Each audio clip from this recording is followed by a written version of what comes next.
Ya Nabi salam alaika, ya Rasul salam alaika, ya Habib salam alaika, ya Rasulullah salawatullah alaika.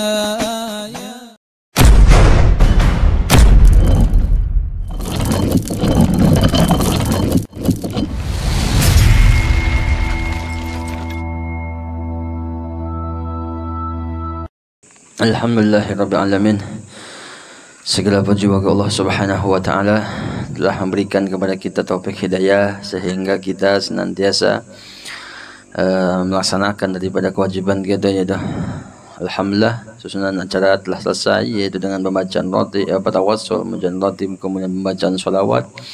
Semoga apa yang telah kita baca menjadikan suatu wasilah untuk mendapatkan ridha Allah Subhanahu wa taala, mendapat rahmat Allah Subhanahu wa taala, mendapat syafaat Nabi kita Muhammad sallallahu alaihi wasallam. Dan mudah-mudahan segala urusan kita Allah permudah, segala hajat kita Allah kabulkan dalam ridha Allah Subhanahu wa taala, baik itu hajat dunia maupun hajat akhirat. Amin ya rabbal alamin. Hadirin jamaah rahimakumullah.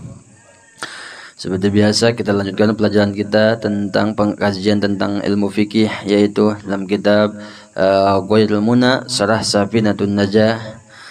Di sini tentang faslun fi bayani kaifiyati izalatin najasah, yaitu pasal tentang tata cara penjelasan tata cara menghilangkan najis. Kemarin kita membahas tentang bab najis 2 minggu ke belakang.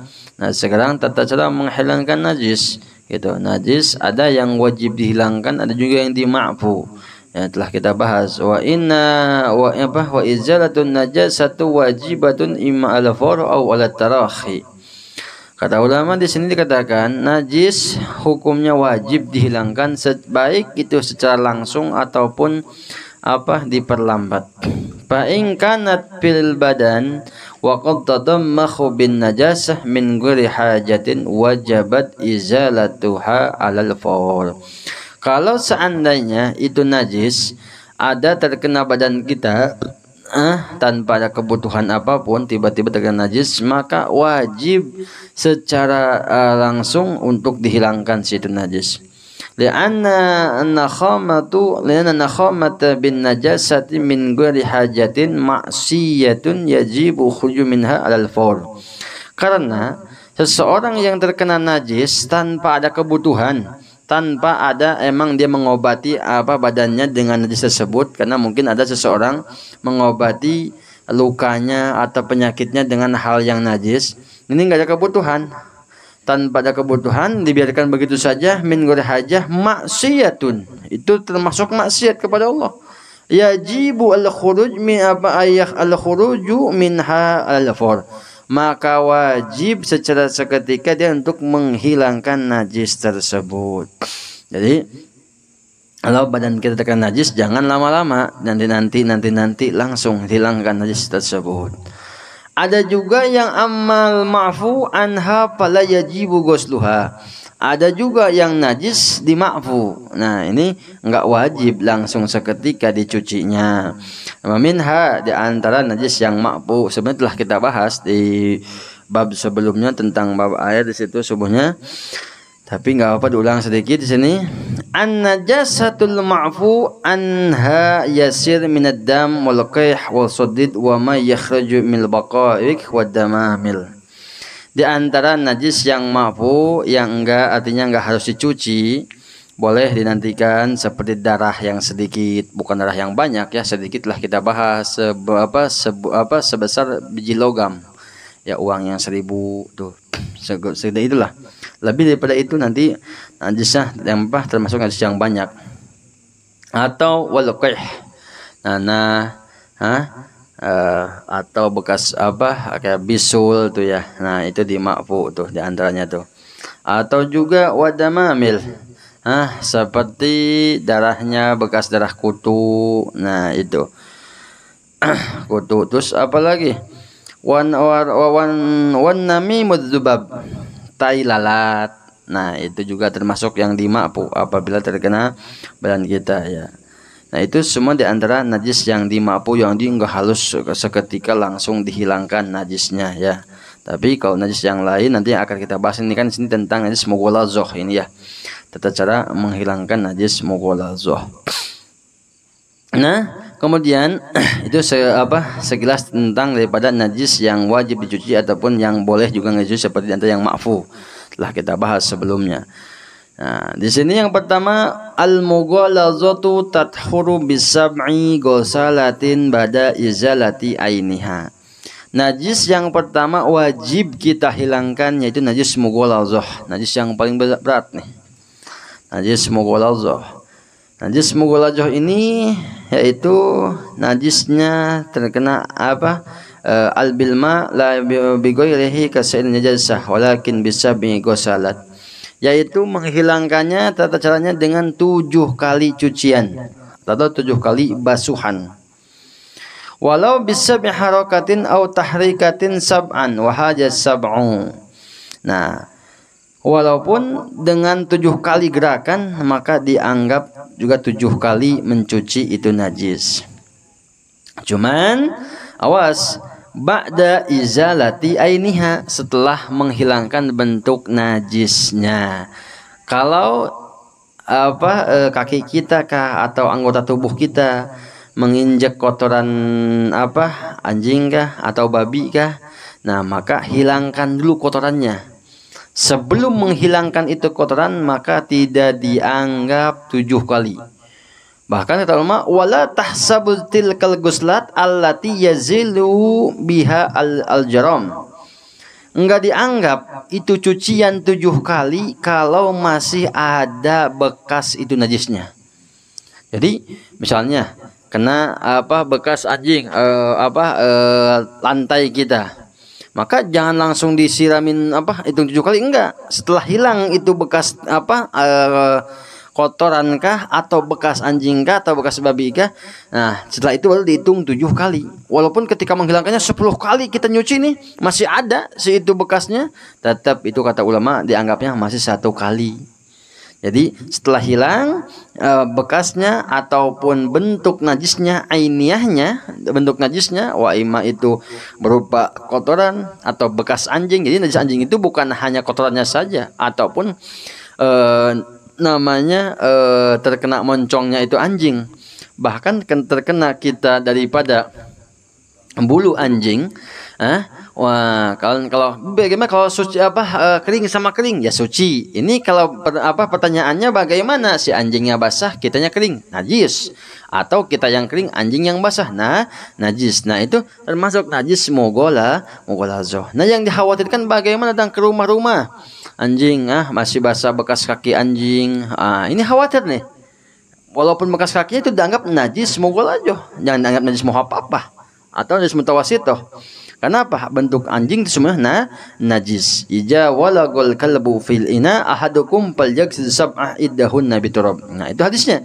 Karena baginda Rasul, apabila kalian terkena anjing, piinain tempat kalian.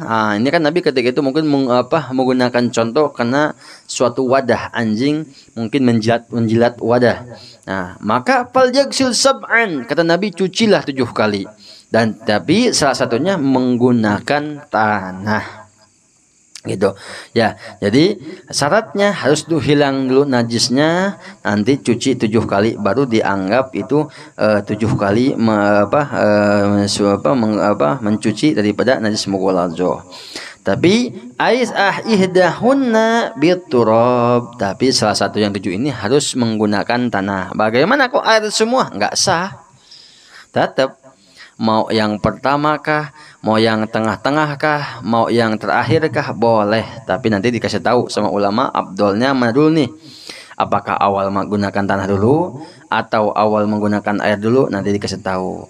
Yajuzu bitayamum illa annahunna yakfitin ar-rutubah bil khilafi hunak wala yakumu ghairu turab maqamah. Nah, boleh kita menggunakan tanah yang satu yang kering atau rutubah yang basah, seperti tanah kayak di sawah itu kan basah tanahnya ya. Kalau tanah-tanah di sini bekas lapangan itu debu, itu kayak debu, itu juga nggak apa-apa. Intinya menggunakan tanah.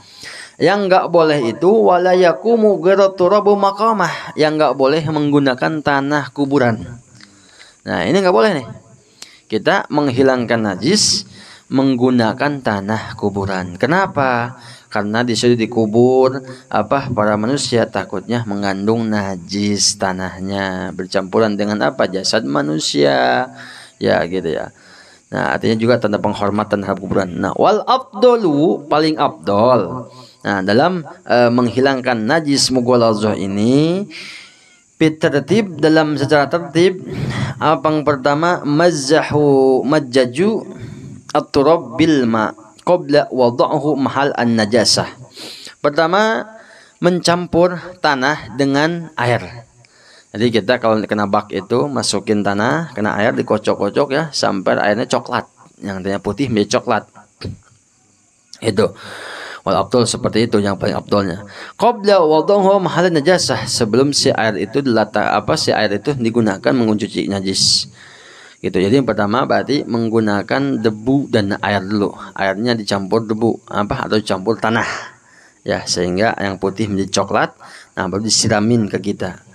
Wa yajuju wad'u turab summa sabbil ma' wa aqsuhu wa ja'la turab bil awal hasula jirama wa la wasfu lin najasah afdal nilur raja.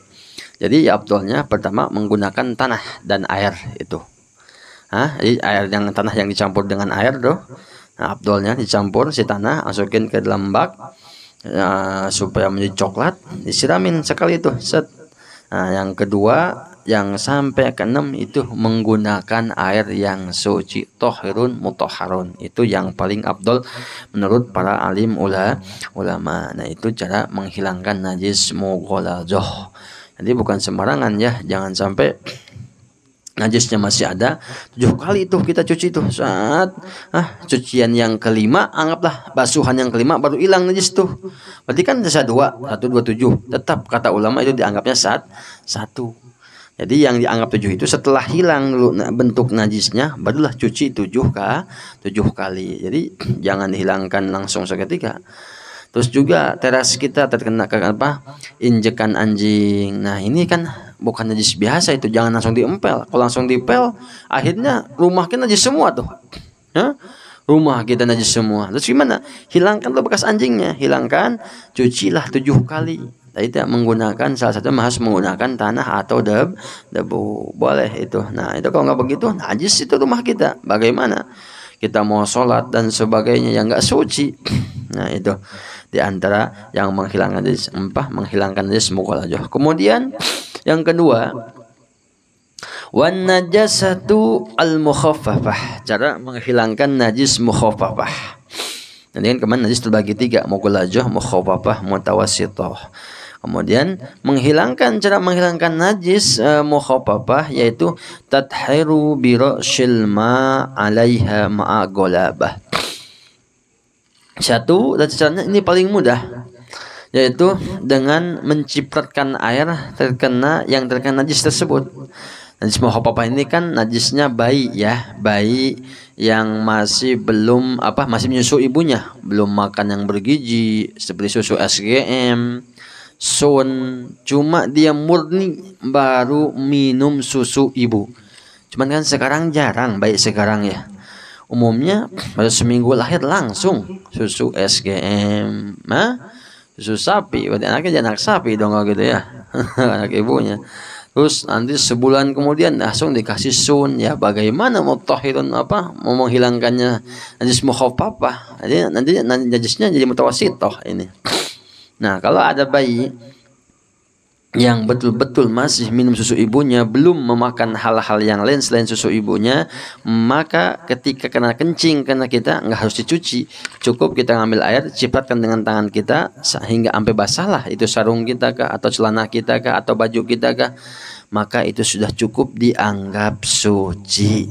Jadi paling mudah itu paling ringan ya kalau kena bayi. Tapi kalau kena kotorannya, misalnya kena kotorannya si bayi itu kena airnya si bayi, maka ya tetap itu harus dihilangkan. Itu termasuk najis mutawasitoh walaupun masih bayi. Ini mah khusus untuk kencing aja ya. Kemudian yang terakhir yaitu najis mutawassithah. An-najasatul mutawassithah wa tanqasimu ila qismain ini nih. Ini apa? Ainiyah wa hukmiyah. Najis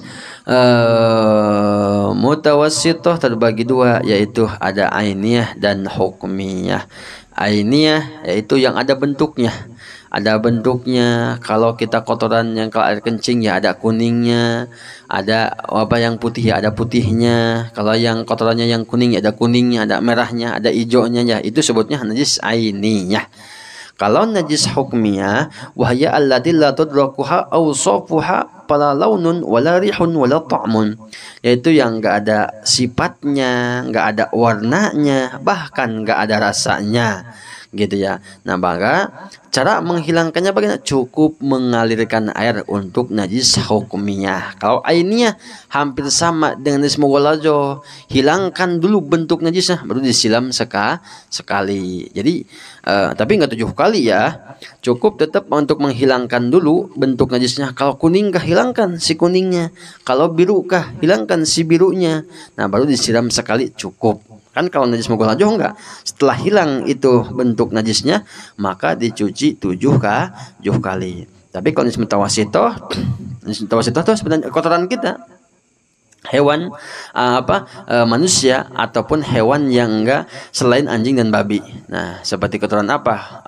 Ayam, kambing. Nah, itu cukup menghilangkan bentuk najisnya, cukup disiram sekali sudah menjadi suci. Kan sulit kalau seperti kita terkena kotoran ayam harus cuci 7 kali. Wah, ini khawatir ini. Kapan kita mau sholatnya? Kan gitu. Nah, jadi selain najis anjing dan babi, maka selain itu najisnya mutawassithah gitu. Selain juga bayi yang sebelum yang baru minum susu ibunya, selain itu ya maka dianggapnya najis mutawassithah. Nah, ini di antara cara menghilangkan najis. Insyaallah nanti pasal yang akan datang itu tentang bab haid ya, haid akal haid.